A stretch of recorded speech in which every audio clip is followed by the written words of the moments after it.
প্যাভিলিয়নে পাবেন ঐতিহ্য থেকে প্রকাশিত আমার খুব গুরুত্বপূর্ণ একটি বই, সেটা হচ্ছে রিলেশনশিপ মার্কেটিং এবং সেলিং।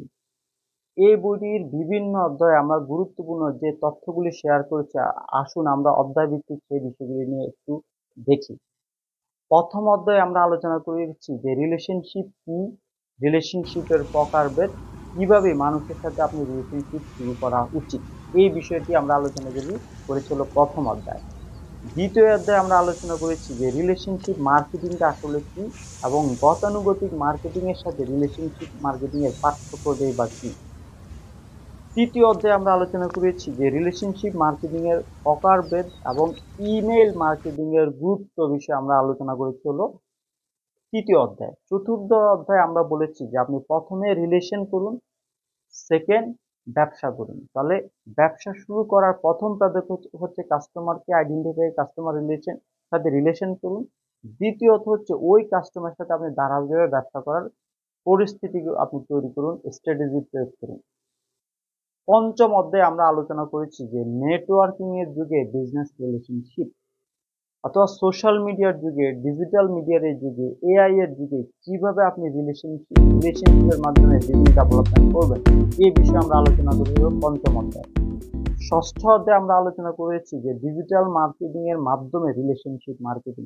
ডিজিটাল মার্কেটিং আপনি করবেন, কিন্তু ডিজিটাল মার্কেটিং করার সময় রিলেশনশিপ মার্কেটিং এর স্ট্র্যাটেজি আইডিয়াগুলি আপনি প্রয়োগ করে ডিজিটাল মার্কেটিং যদি করেন, তাহলে আপনার ডিজিটাল মার্কেটিং সাকসেসফুল হবে। অন্যথায় আপনি রিলেশনশিপ মার্কেটিং বাদ দিয়ে ডিজিটাল মার্কেটিং করতে গেলে ডিজিটাল মার্কেটিং আসলে ব্যর্থ হবে।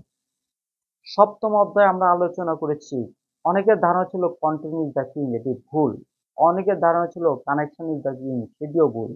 আমরা বলছি রিলেশনশিপ ইজ দ্য কিং, অর্থাৎ বিজনেস এবং সেলস ডেভেলপমেন্টের জন্য, মার্কেটিং এর জন্য, ব্র্যান্ডিং এর জন্য রিলেশনশিপ ইজ দ্য কিং। অষ্টম অধ্যায়ে আমরা আলোচনা করেছি যে কোয়ান্টাম মার্কেটিং এর যুগ শেষ। এই যুগটা হচ্ছে person to person, human two human relationship marketing এর যুগ। এই বিষয়ে আপনারা জানতে পারবেন হলো অষ্টম অধ্যায়। নবম অধ্যায়ে আমরা আলোচনা করি নতুন কাস্টমার তৈরির জন্য রিলেশনশিপ মার্কেটিং এর গুরুত্ব, অর্থাৎ আপনি নতুন কাস্টমার কাভারেজ করবেন, নতুন কাস্টমার তৈরি করবেন, সেই জন্য আপনাকে রিলেশনশিপ মার্কেটিং সম্পর্কে জানতে হবে। দশম অধ্যায়ে আমরা আলোচনা করেছি রিলেশনশিপ মার্কেটিং এর বিভিন্ন ধরনের স্ট্র্যাটেজি এবং পৃথিবীর সেরা কোম্পানিগুলি, বাংলাদেশের সেরা কোম্পানিগুলি রিলেশনশিপ মার্কেটিং স্ট্র্যাটেজি কি কি প্রয়োগ করেছে, সেই স্ট্র্যাটেজিগুলি সম্পর্কে আমরা আলোচনা করি দশম অধ্যায়। 11তম অধ্যায়ে আমরা আলোচনা করেছি রিলেশনশিপ মার্কেটিং এর পদ্ধতি এবং উদাহরণ, সেটা আমরা আলোচনা করেছি হলো 11 অধ্যায়ে। 12 অধ্যায়ে আমরা আলোচনা করেছি বাংলাদেশের বিভিন্ন ব্র্যান্ডের রিলেশনশিপ মার্কেটিং স্ট্র্যাটেজি। বাংলাদেশের যে বড় ব্র্যান্ডগুলি রয়েছে সেই এবং কর্পোরেট কোম্পানিগুলি রয়েছে, তাদের রিলেশনশিপ মার্কেটিং এর স্ট্র্যাটেজিগুলি আমরা 12তম অধ্যায়। 13তম অধ্যায়ে আলোচনা কিভাবে আপনি কাস্টমার রিলেশনশিপ তৈরি করবেন, সেটার একদমই আমরা বিস্তারিত আলোচনা করেছি। তারপর 14তম অধ্যায়ে আমরা আলোচনা করেছি কিভাবে কাস্টমারদের সাথে আপনি স্বচ্ছতা এবং আহ, আহ, সততা এবং স্বচ্ছতা বজায় রাখবেন, কাস্টমারদের সাথে কিভাবে আপনি অনেস্টি বজায় রাখবেন, এই বিষয়টা। আপনার 15তম অধ্যায়ে আমরা এখানে বইতে উল্লেখ করেছি হলো এয়ারবিএনবি ব্র্যান্ডের রিলেশনশিপ মার্কেটিং স্ট্র্যাটেজি। 16তম অধ্যায়ে আমরা আলোচনা করেছি অ্যামাজন প্রাইম ব্র্যান্ডের রিলেশনশিপ মার্কেটিং স্ট্র্যাটেজি এবং 17তম অধ্যায়ে আমরা আলোচনা করেছি রিলেশনশিপ সেলিং। মোট 17টি অধ্যায়ে লেখা রিলেশনশিপ মার্কেটিং এবং সেলিং এই বইটি আপনারা পেয়ে যাবেন 21শে বইমেলায়।